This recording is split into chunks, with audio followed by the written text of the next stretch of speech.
jobs out there that need to be filled. We've got children still out of school, millions of them. We've got a Congress run by the Democrats that pay you even if you don't show up for work. We believe in putting the American people first. Our focus is back to work, back to school, back to health, and back to normal. We're thankful for Operation Warp Speed. But just yesterday, CDC said you do not have to wear a mask. You're vaccinated. I believe in the vaccine. I believe in the ingenuity of America. I also believe we shouldn't give that away for free. So with that, I want to call up our whip, Steve Stevens. Thank you, Kevin. I also want to congratulate our new conference chair, Elise Stefanik. Congratulations. You're going to do a great job. Our conference is incredibly unified right now, but we're also very concerned because America is experiencing numerous crises.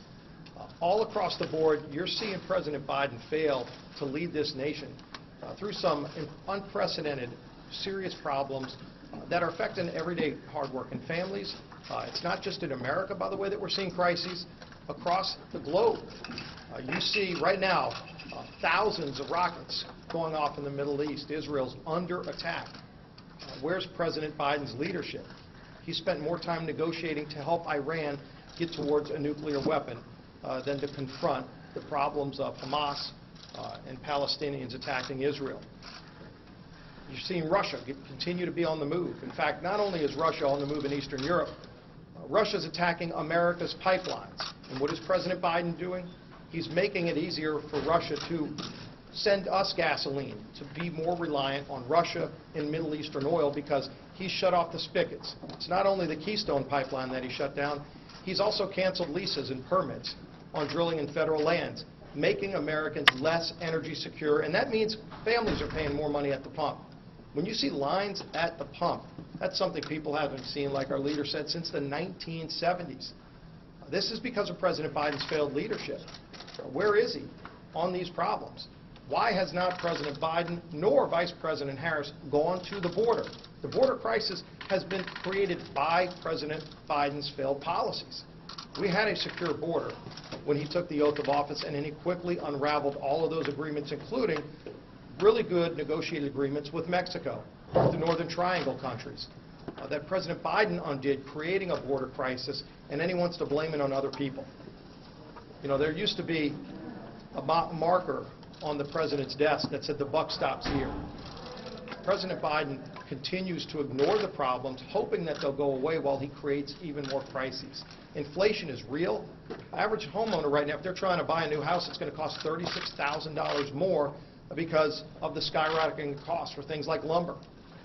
And what's President Biden's answer? To pay people not to work. There's over 8 million job openings in America right now. And every small business owner can't find workers because President Biden insisted that he pays people not to work. Estimates are there's hundreds of billions of dollars in waste and fraud in that program that he created, and he refuses to confront these problems. These are problems that we're going to confront as House Republicans. House Republicans are very unified in confronting the challenges facing this country. We're going to work on those problems every single day in an even more united way. That's why we're proud that Elise got elected today. Now I want to bring up our conference vice chair, also from the state of Louisiana, Mike Johnson. Thanks, Steve. And on behalf of the conference, I'm delighted to be the first, I think, to publicly, at least in a broad setting, congratulate Elise Stefanik on her election as our newest Republican conference chair. This is a critical season for us, an important time for the country, as has been said. All these great challenges that have just been articulated here and that all the American people know, we have an important job to do. Elise did a great job over the last several days, extraordinary job, reaching out to every member of the conference, presenting a vision for unified leadership. She committed to work with everyone from all across the country in our conference with all their talent and perspectives to bring to bear for this important task ahead of us. So we are excited. As Steve said, we are unified. There is a great feeling coming out of that auditorium today, and we are ready to face this challenge to present this vision, to get our message to the American people, and to take back the House in 2022. So without further ado, let me just introduce you to our new Republican Conference Chair, Elise Stefanik of New York. Thanks, Mike. Well, first, I wanted to thank my colleagues for the opportunity to serve as the House Republican Conference Chair. I have prioritized listening to all members of our Republican Conference, and my focus is on unity because that's what the American people and that's what our voters deserve. I also want to thank this leadership team. I look forward to working with them in partnership, shoulder to shoulder, to make sure that we are fighting on behalf of hardworking Americans. I also want to thank President Trump for his support. He is a critical part of our Republican team. And of course, most importantly, I want to thank the voters of New York's 21st Congressional District, whom I'm honored to represent each and every day and fight for them. The American people are suffering under the far-left radical socialist policies of President Joe Biden and Speaker Nancy Pelosi. In just over 100 days, we have an economic crisis, we have a border crisis, and we have a national security crisis. The economic crisis, we see the worst jobs report in over 20 years. Unemployment is up, small businesses are struggling to hire workers, and Speaker Pelosi and Joe Biden's solution to that is to pay people to stay out of work rather than incentivizing people to get back to work. As Republicans, we are fighting to reopen the economy, to create jobs. We are fighting against the trillions of dollars of tax increases and the trillions of dollars of reckless spending. The border crisis. This is not only a national security and homeland security crisis, this is a humanitarian crisis. We see historic concerning numbers when it comes to human trafficking on the border, when it comes to drug trafficking on the border. Every single state in this nation is a border state and feels that impact. At home in my district, the northern border is being impacted because Border Patrol officers are being transferred from the northern border to the southern border. Republicans stand for border security. And of course, the national security crisis. We are seeing our strongest ally, Israel, under attack, and we have seen Joe Biden and Nancy Pelosi not step up to stand by and support Israel and prioritize outreach to adversaries like China and Iran. So I'm very excited for this opportunity. We are unified, working as one team, and the American people know that the stakes are incredibly high. We are going to fight for them each and every day against the destructive, radical, far-left socialist agenda of President Joe Biden and Nancy Pelosi that's destroying America. And I'll go to the first question from the New York Post. Julie. You kind of came under fire from some conservatives that were concerned about your record. Are you concerned about, I know unifying your message, but given those criticisms going into your the vote, I guess how do you kind of overcome that? Listen, the Republican Party is a Big Ten party, and my district is the story of the growth of the Republican Party. My district voted for President Obama by double digits, and it voted for President Trump and myself by double digits. We have worked to grow the Republican Party, and Nancy Pelosi has her slimmest majority in a generation. We are going on offense and are going to win back the majority in 2022.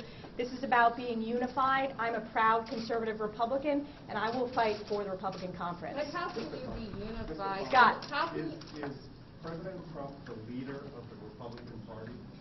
I believe that voters determine the leader of the Republican Party, and President Trump is the leader that they look to. I support President Trump.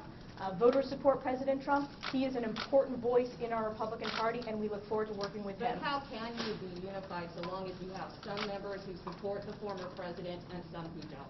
We are unified, and I look to the voters across America. Republican voters are unified in their support and their desire to work with President Trump, and we are unified as Republicans. As I said, this is the slimmest majority that Nancy Pelosi has in a generation. We picked up a number of seats, defied expectations. We're going on offense, and we're going to win on the issues because people are understanding that Joe Biden's pledge of bipartisanship, he has broken that pledge since his first day in office. There has been no bipartisan outreach. It has been party line, partisan, far-left votes. And the American people are seeing the disastrous results in the border crisis, the economic crisis, the national security crisis, and more. The American people are hurting, and Republicans are going to fight for them. Chip Roy was getting ready. President Trump had a statement last night suggesting that he should be challenged. Do you agree with that? Listen, competition is good in America. We are the United States of America. We should have a discussion of ideas. I welcome the competition. I'm honored for the support. We are working as one team.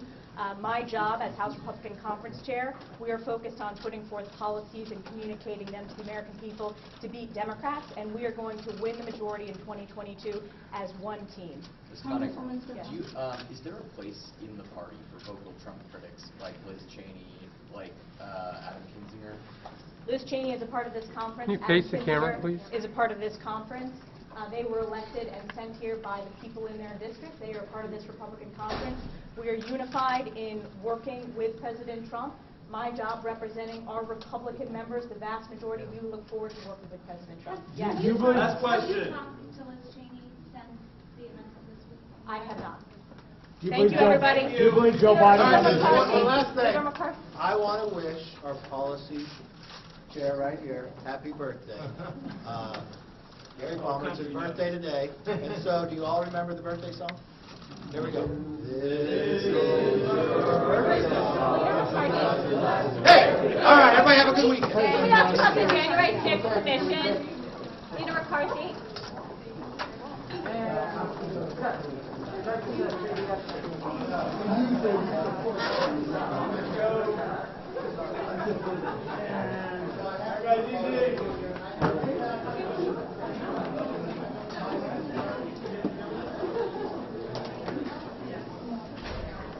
Thank you.